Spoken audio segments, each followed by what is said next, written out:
and that's the thing. Like, okay, I don't know if y'all know who John Gray is. Yeah, yeah. Y'all know John Gray, pastors in Greenville, South Carolina. Got inherited another mega church or whatever, and Uh-huh. was taken over. Well, he has recently. I don't know if you read this in the headlines, but he's Uh-oh. recently been caught with his third extramarital Okay. situation. Okay. So how he got aired out this time is the girl didn't know that he was trying to approach her like that, and she said, "I got more self dignity than that." And when she found out, she basically aired him out. So Okay. so how it all happened was, this girl that he was talking to owes him, John Gray, and his brother's wife died, and John Gray spoke at the memorial. So Okay. she sent him a message thanking him for his kind words while his brother and his family go through this season of bereavement, even in Uh-huh. COVID-19 and being socially distanced.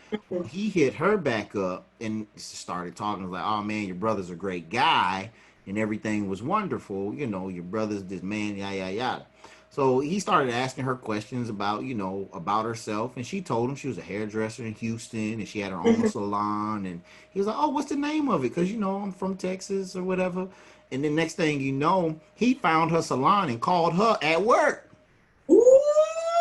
And she was like, "This is a little invasive. Don't call me on my business. And I'm trying Okay. to do my thing." Uh-huh. He was like, "I'm sorry. I just wanted to reach out to you. I'm trying to do something for your brother. Maybe we can get together and you can help me do something for your brother." She was like, "I'm down for that. I'm cool with that. Let's do that." You know what I'm saying? "Let me give you my number.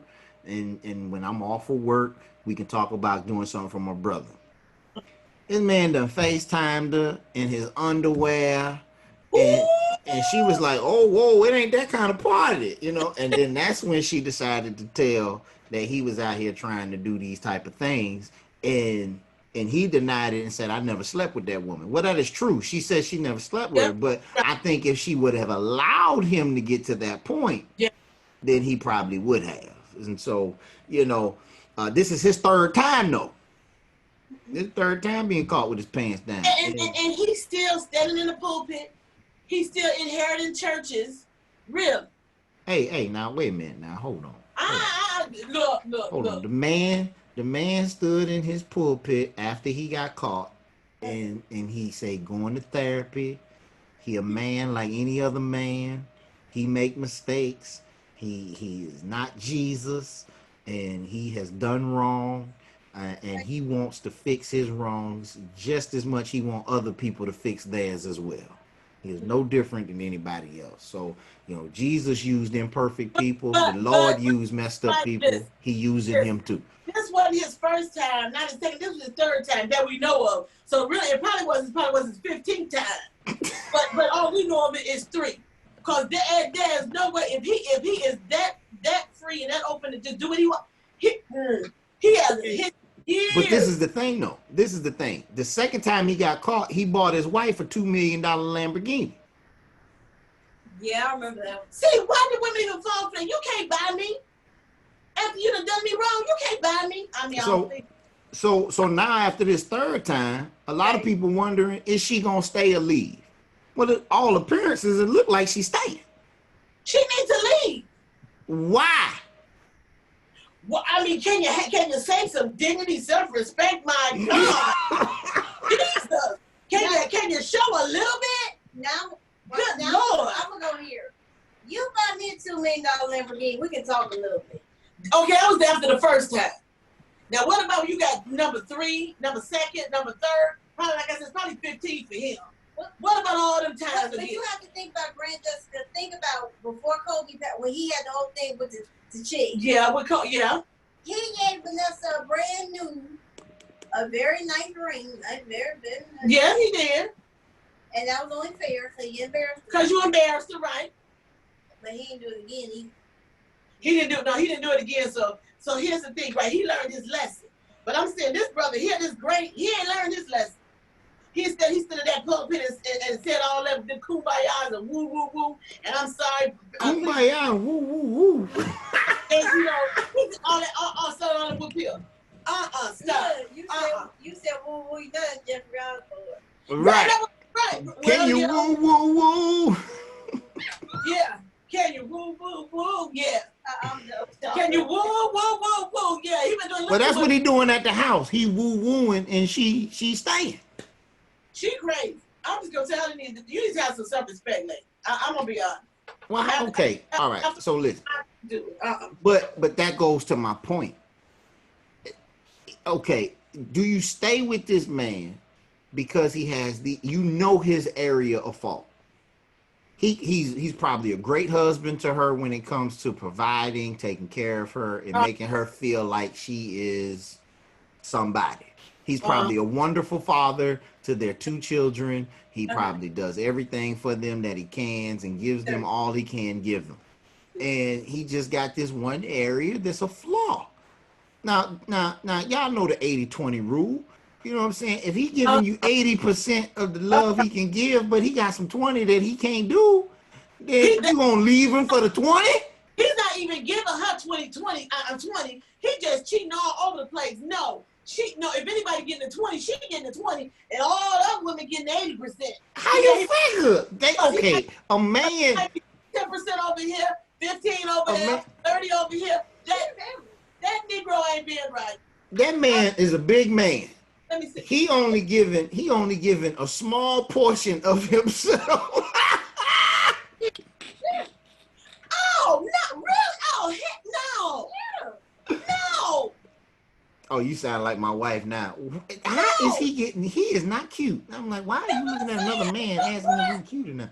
Anyway. What? I'm still flabbergasted, really. Yeah. Again. But here's the thing: he had this show on. He was on. Had this show on talking about counseling couples and things like that. He still got that show. Really. Yeah. I can't. I'm done with him. I used to like the brother. I don't like him no more. Why not? The Griot did an article. Because he's a liar and a cheater. So he's a liar and a cheater. The Griot.com. It's a I know what you're talking about. This news article kind of thing. They wrote an article on him and they said the only thing relentless, because that's the name of his church, Relentless. The only thing relentless about Pastor John Gray is him embarrassing his wife. Ooh. That was the title of their article that they did after this last time. So here's the thing. You know, he was a pastor at Joel Osteen's church. So that's right. He was associate. Right. So I'm wondering if that's why he moved on from Joel Osteen's church, because he had been, not being good. Well, he told, so Pastor Carpenter, I think it's John Carpenter or Stephen Carpenter, something like that. It's Carpenter. Was the building that Relentless Church in? I can't remember the name of the other church. It started with an R too. They had that church. Well, Carpenter moved to California and took his church with him, but he was leasing the building to John Gray. Okay. And was leaving the people in Greenville. Like he wasn't taking the members or anything to California. He was leaving everything there for him, building and everything. And so they went through a legal, I don't want to say a legal battle, but I mean, it was basically an internet battle back and forth, that carpenters were saying that they weren't paying them the leasing agreement and John Gray and his people were saying that they weren't doing the necessary repairs as landlords on the building that they had requested. And so they were going back and forth and all of this. And in the meantime, some of the members had took sides. And so John Gray shows up to the church one Sunday and says, I might not be the pastor to everybody, but I know I'm here in South Carolina. I got to be the pastor to somebody. And if y'all don't want me, I got a good church I came from that took good care of us. We can always go back if we need to. Like, that's what he told the people. So apparently you get the vibe that he did not leave the Lakewood church on bad terms. He left with the blessing of Joel Osteen and the Osteen family, and he gets the impression that he can come back at any time. I would dare say I don't think he's receiving any counseling or any words from Joel Osteen regarding this situation, and if he is, I don't think Joel gonna take a stance. I mean, he don't take a stand on anything. No, he just. Hey, I'm like me some Joe. Well, I'm like, hey, you can like him. I like him too. He's a pretty funny guy, but he yeah. does not take a stand on anything. Nothing at all. They asked Joel Osteen about something. He said he just let the Lord deal with that. Well, if you the Lord's representative, you ain't got anything to say biblically, theologically, but his theology goes to say that God wants you to be a better version of you, which I completely disagree. God's whole plan is not to make you a better you. God's whole plan is to make you look like him. So when people see you, they see him. God says in his Bible, I am a jealous God, have no other gods before me. So if you are being better you to be imminent and close or imaging of God, then how do people get to see God and all of that? God wants people to see him when they look at you. That's why the Bible say, create in me a clean heart, O God, and renew in me a right spirit. Because if I have his heart, then when people see me, they should see the handiwork of God. Well, I hear him say that sometimes too, and I think that's what he kind of stands in his No, that own ain't way. what he's saying. I read his book. That ain't what he's saying. That's not what he's saying. He wants you to be millions so you can pay 10% and buy his books. That's what he wants. That's what he wants. That's what he wants. Joel Osteen don't take a salary from his church, but he gets all his money from his book deals and his tours. Him and his wife. That's why y'all going out here when his wife had them women's conferences. You go out here and you're paying $150 registration, then you're buying a hotel and going down there buying planes and bus tickets and going taking all the women of the church down there to do that. They cashing in on all that. They cashing in. Ooh, look at Dr. Fite. Dr. Fite. Hey, I ain't knocking the man hustle. You know what I'm saying? You like it, I love it. You know what I'm saying? I ain't knocking your hustle because I don't want nobody knocking mine. You know, when I finish writing this book, I want everybody to buy 2 copies. You know what I'm saying? I want everybody to buy 2 copies. Listen, buy one for you and one for your cousin.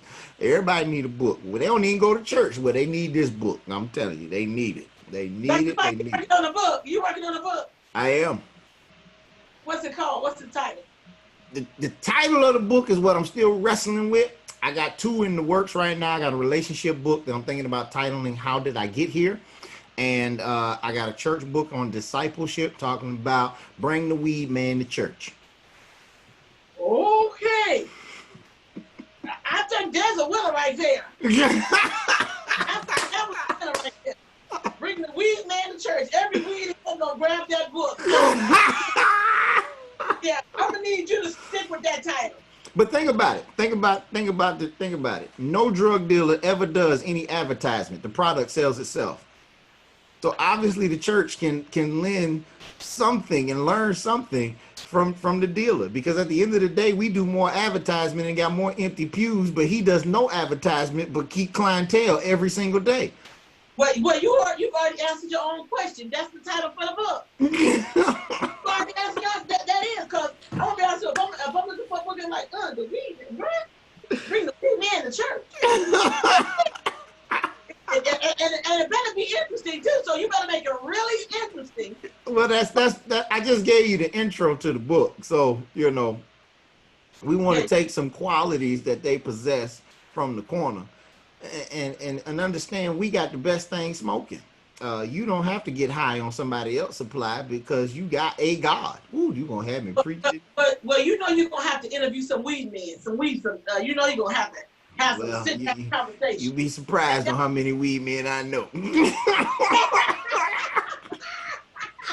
Listen, my churches don't grow. And I just got finished having this conversation before. I've pastored 4 churches, and this is my 4th church I've ever pastored, and all of them has grown. And I thank God for the growth that all of my churches have had, and I left them better than I found them. But the thing is, what we got to understand is I don't have a philosophy that is shared amongst other individuals when it comes to growing the church. I don't believe in wearing a collar and a robe and all that stuff, shirt and tie. I don't believe that, because that ain't gonna do nothing but attract more church people. And at the end of the day, Jesus didn't go to the church to get his 12 disciples. I see you when you on Sunday. I see you Sunday with your suit and tie on. Sometimes I got old members, so I got to do it sometimes. That don't mean I like it. I do it because I